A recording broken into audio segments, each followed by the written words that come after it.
తెలుగు ప్రజలకు మరోసారి వర్ష సూచన కనిపిస్తూ ఉంది. భారీ వర్షాలు కురిసే అవకాశం కూడా ఉందని మనకి వాతావరణ శాఖ అధికారులు అయితే చెప్తున్నారు. ఈ బ్రేకింగ్ న్యూస్ చూసే ముందు ఒక బిగ్ అప్డేట్ అయితే చూద్దాం. హైదరాబాద్ మొత్తంలో ఉన్న బెస్ట్ ప్రాపర్టీస్ అన్నింటినీ కూడా ఒకే వేదికపైకి తీసుకొస్తూ ఉంటుంది సుమన్ టీవీ.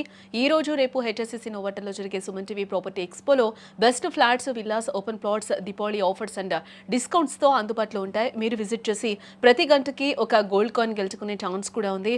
ఫ్యామిలీతో రండి, మీ డ్రీమ్ ప్రాపర్టీని సొంతం చేసుకోండి. ఇక బ్రేకింగ్ న్యూస్ చూస్తే తెలుగు ప్రజలకు మరోసారి వర్ష భయం మొదలవబోతోంది. వాతావరణ పరిస్థితులు అకస్మాత్తుగా ఒక్కసారిగా మారిపోబోతున్నాయి. మొన్నటి వరకు వర్షాలతో తీవ్ర ఇబ్బందులు పడ్డ ప్రజలు అక్టోబర్, నవంబర్లో ఏ స్థాయిలో వర్షాలు ఉంటాయోనని ఆందోళన మొదలైంది.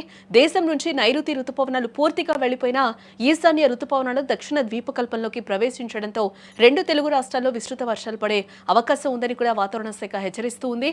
అంతేకాదు అల్పపీడన ప్రభావంతో కూడా వర్షాలు పెరిగే సూచనలు కనిపిస్తున్నాయని వాతావరణ శాఖ అంచనా వేస్తూ ఉంది. ప్రజలు అప్రమత్తంగా ఉండాలంటూ కూడా అధికారులు సూచిస్తూ ఉన్నారు. ఈ నెల 24న ఆగ్నేయ బంగాళాఖాతంలో అల్పపీడనం ఏర్పడే అవకాశం ఉందని ఆంధ్రప్రదేశ్ విపత్తుల నిర్వహణ సంస్థ వెల్లడించింది. ముఖ్యంగా కోస్తా ఆంధ్ర, రాయలసీమ ప్రాంతాల్లో వచ్చే 5 రోజుల పాటు ఉరుములు మెరుపులతో కూడిన మోస్తరు నుంచి భారీ వర్షాలు కురుస్తాయని వాతావరణ శాఖ హెచ్చరించింది. తిరుపతి, ప్రకాశం, నెల్లూరు, కడప, సత్యసాయి, అన్నమయ్య, చిత్తూరు జిల్లాలో భారీ వర్షాలు పడే అవకాశం ఉందని కూడా చెప్తోంది. ఉత్తరాంధ్ర, విశాఖపట్నం, కాకినాడ, ఉభయ గోదావరి జిల్లాలు, శ్రీకాకుళం, విజయనగరంలో మోస్తరు వర్షాలు పడే అవకాశం ఉందని ఐఎండీ తెలిపింది. తీర ప్రాంతాల్లో గంటకు 35 నుంచి 45 కిలోమీటర్ల వేగంతో ఈదురుగాలులు వీచే అవకాశం ఉందని, చెట్లు భారీ హోర్డింగ్ల కింద నిలబడకూడదని కూడా అధికారులు సూచించారు. ఇక తెలంగాణ విషయానికి వచ్చేస్తే మరో 4 రోజులు విస్తారంగా వర్షాలు కురిసే అవకాశం ఉందని కూడా వాతావరణ శాఖ హెచ్చరికలను అయితే జారీ చేసింది. వర్షాలతో పాటు గంటకు 30 నుంచి 40 కిలోమీటర్ల వేగంతో ఈదురుగాలులు, ఉరుములు, మెరుపులు ఏర్పడే అవకాశం ఉందని కూడా హెచ్చరించింది.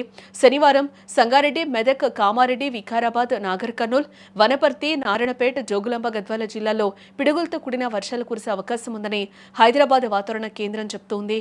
భూపాలపల్లి, ములుగు, భద్రాద్రి కొత్తగూడెం, అలాగే ఖమ్మం, మహబూబాబాద్లో మోస్తరు వర్షాలు పడే సూచన కనిపిస్తుందని కూడా చెప్తూ ఉన్నారు. హైదరాబాద్లో అయితే ఉష్ణోగ్రతలు గరిష్టంగా 27 డిగ్రీల సెల్సియస్, కనిష్టంగా 17 డిగ్రీల సెల్సియస్ వరకు కూడా నమోదయ్యే అవకాశం ఉందని, రాత్రి వేళల్లో వాతావరణం చల్లబడి తేలికపాటి జల్లులు పడే ఛాన్స్ ఉందని కూడా చెప్తుంది. భారీ వర్షం పడే సమయంలో అత్యవసర పరిస్థితి కాకుండా బయటకు వెళ్లకూడదు. బయటకు తప్పనిసరిగా వెళ్లాల్సి వచ్చినప్పుడు తగిన జాగ్రత్తలు తీసుకోవాలంటూ కూడా వాతావరణ శాఖ అధికారులు సూచిస్తూ ఉన్నారు.